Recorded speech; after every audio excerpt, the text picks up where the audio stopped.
Alright, Potato here, back with another Honkai Sorrow guide, and today I'm going to be taking you over the pre-farm guide for the upcoming 2.6 first half character, which is the only new character coming out in 2.6, Rappa. So this video is going to be taking you over the general materials you need, so the common ones you get from enemy drops, and then the credits amounts, the amount of books you need, all that kind of stuff, tracks of destiny. Then we'll run you over the Ascension materials, the trace materials, the weekly boss, and also be giving you options for what you should be doing for the relics. And then also we'll have disclaimers for what you can and cannot farm, so make sure to pay attention. Do note this video will not be accounting for the light cone. This is just going to be taking her from level 1 to level 80 and maxing out her traces. And yep, that's all I gotta say before I get the video. Drop a like, drop a sub, hit the bell icon for more videos like this, or when you do summon on Rappa, you will lose 50-50 if you don't sub. So make sure to sub, let's get into it. So starting it off with the common materials you do need. Books wise, you do need about 290 purple books in order to get her to max level. And as for credits, you do need about 3.9 million credits in order to get everything max, level her up all the way, and then get her traces max, because credits, pretty steep requirement, but you will need to do that for the credits.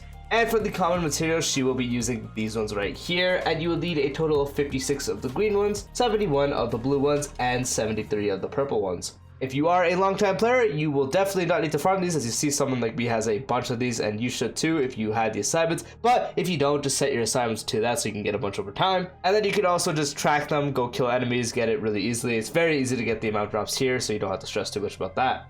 And for the Ascension materials, so this is where I will note this will be the only thing you cannot currently farm. There will be a new imaginary material coming out when her update does come out, and she will need a total of 65 of those new imaginary mats. So I recommend saving some Trailblaze refreshes, so when it does come out, you could just spam it. If not, you practically just need a day and a little bit worth of stamina. So once again, do not go ahead and farm any of the imaginary ones right now, because she does not use either of these. She is using a new one for new imaginary characters that will come in the 2.6 update, and that's where you're going to be able to farm 65 of that to get her Ascension up. For the trace material, she will be using the Bud of the Air edition from the Penacony Grand Theater, so don't farm these ones, farm the one from the Grand Theater. And you will need a total of 18 of the green ones, 69 of the blue ones, and 139 of the purple ones.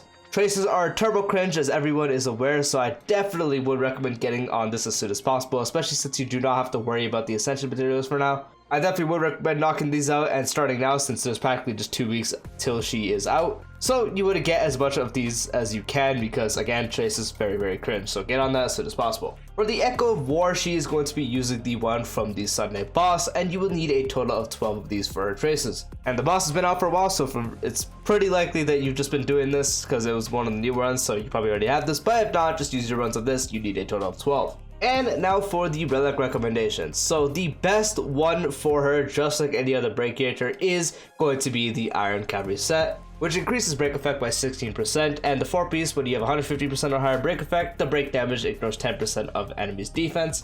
And if you have 250 or higher, the super break damage additionally ignores 15% of the defense, which for the most part, she's going to be wanting to do super break as well. Otherwise, her damage is going to be pretty low, so for the most part, you want to make use of this whole thing. So this is going to be the best one you can do, since just like the other characters, you want to have a bunch of speed, break effect, and then the other stats really don't matter. Except Firefly with attack, but for the attack it gives you more break effect, but you get the point, mainly speed and break effect. So 4-piece Iron Cavalry is the best one, or you could also do 2-piece of 2 of the different break effect sets. So Iron Cavalry for the 2-piece 16%, you can do 2-piece Watchmaker, and you can also do 2-piece of the Thief set right here, which is the same thing. You can also do 4-piece of the Thief set, which practically gives you the same as the 2-piece 2-piece. So if you have a 4-piece, it's going to be better than 2-piece break, since you're getting the same amount of break effect, and on top of that, when you inflict weakness break, you regenerate 3 energy. So this is another good combination you actually can do. And that is practically all the options you really want to farm for, so make sure you can get those, because the other options you can do are practically just cope,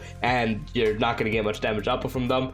The only other thing that is sort of viable is doing 2-piece of the break sets and then doing 2-piece Hackerspace, since break characters love speed. So getting the extra speed can be helpful, but for the most part, you just rather have the 4-piece Iron Cavalry, 4-piece Thieves, or 2-piece 2-piece. So definitely recommend getting 2-piece if you can, or just mainly just farming the Iron Cavalry set. Since we do also have the double drops for Cavern of Corrosion, you can just go ahead and farm this, since you also get this piece. And if you have Feixiao or Yunli or featured characters that might use this, boom, there you go. Very good set value for this actual event. But yeah, once again, make sure you just farm 4-piece of this, and if not, until you do get that 2-piece break, or just 4-piece of the Thief set. And then for the ornaments, the only real option you can kind of use is the Talia set. which gives you 16% break effect, and when you have 145 speed or higher, which for the most part you again want to stack as much speed as possible, gives you an additional 20, giving you 36% increase to your break effect with 145 speed or higher. And yeah, unfortunately, break characters, you guys probably know from Firefly Boo Hill really doesn't have any options besides Talia. Firefly at least has the Forge set, and I'm not gonna lie to you guys, if the enemy, so this is very situational,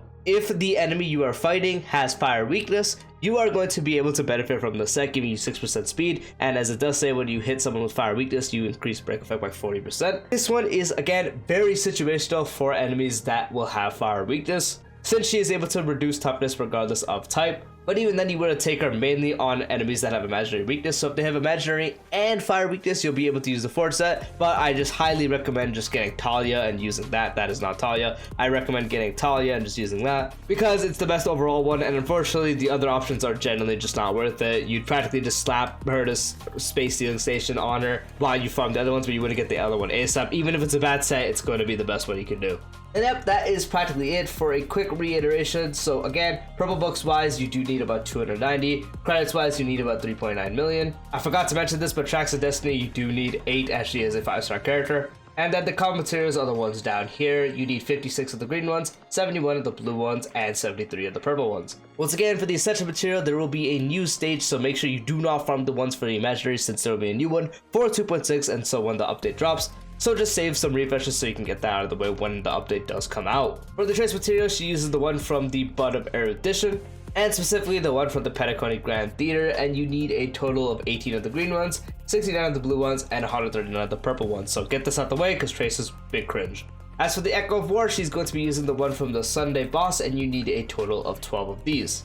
Once again, for the actual relics, the best one you can do is 4-piece of the Iron Cavalry. This is going to be the best in slot for her. If you cannot do 4-piece Iron Cavalry or you're farming for it, you can also do 2-piece break, which is just practically increasing break effect by up to 32% with 2 different 2-pieces. So Thief, you can also do Watchmaker as it has the same one, or Iron Cavalry. And then what's better than having 2-piece is technically just running 4-piece of the Thief, since it's the same as running 2-piece, and it also gives you 3 energy when you inflict weakness break. So it is the best one, and then practically everything else is not viable. The only other one that's slightly viable is 2-piece Hackerspace for the extra speed, but you definitely just want to get 4-piece Iron Cavalry, or at least do 4-piece of the Thief set, or 2-piece break. As for the ornaments, once again, Talia is going to be Rest and Saw, and practically the only one she can use, as it does give you a very big increase to break effect. And then the only other thing, which is again extremely situational, is the Forge set, because it gives you speed, and you need the enemy to have fire weakness to get the 40% increase to break effect. Otherwise, the set is practically useless besides a little extra speed. But at that point, you definitely just want to farm a usable Talia set. Even if the piece is not that good, just make sure they're semi-usable and you'll be fine, because any other option, as for the other break characters, are not that good. And yet, that is the full pre-farm guide for Rappa. Let me know if you guys are going to be summoning for her, since I'm sure there's not going to be that many people this time around because she doesn't seem too crazy. And especially for the fact that 2.7 right after is insane with Sunday and Tingyun. But if you guys are still based and summoning for her, definitely let me know because I am curious. And yep, hope you found the guide helpful. Peace out.